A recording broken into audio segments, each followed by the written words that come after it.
जी अस्सलाम वालेकुम।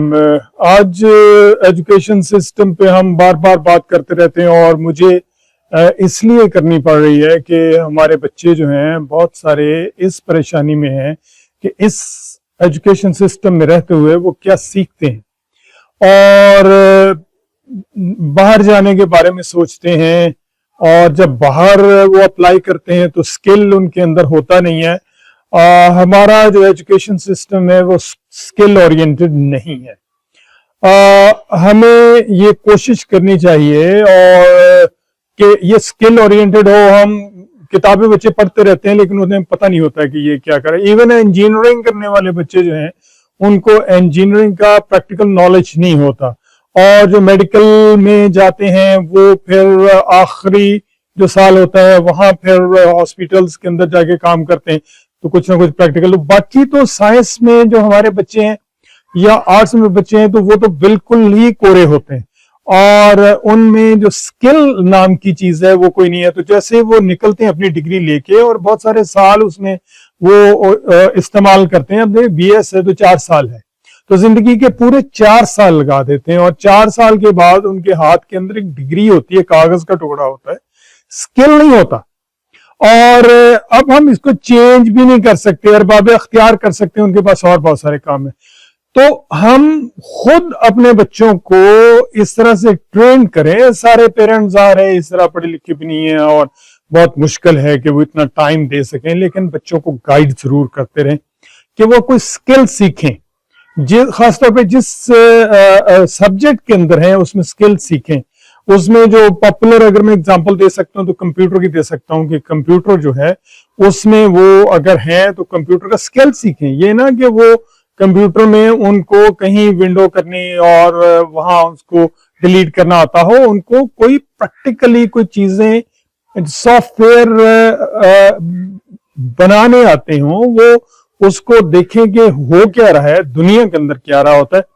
हमारे यहाँ बच्चों में जो आमतौर पे पेरेंट्स ये कहते हैं जी मोबाइल इस्तेमाल ना करें, आप फला मीडिया इस्तेमाल, ये कोई हल नहीं है।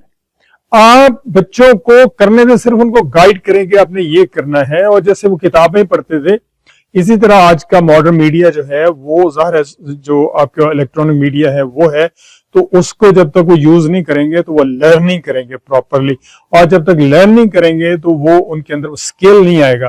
तो रिक्वेस्ट ये है कि अपने बच्चों को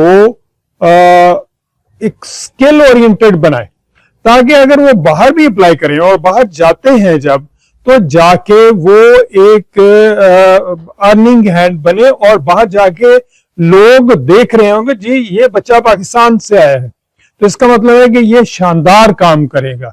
और हमारे यहाँ बच्चे जो हैं वो आमतौर पे स्किल होता नहीं है तो फिर चीटिंग और इधर उधर कई मामलात हैं। हमारी सोसाइटी का जो ओवरऑल स्ट्रक्चर है वो बड़ा ही टफ हो गया है बच्चों के लिए खास तौर पे, और उनकी लर्निंग जो है वो अजीबोगरीब हो गई है।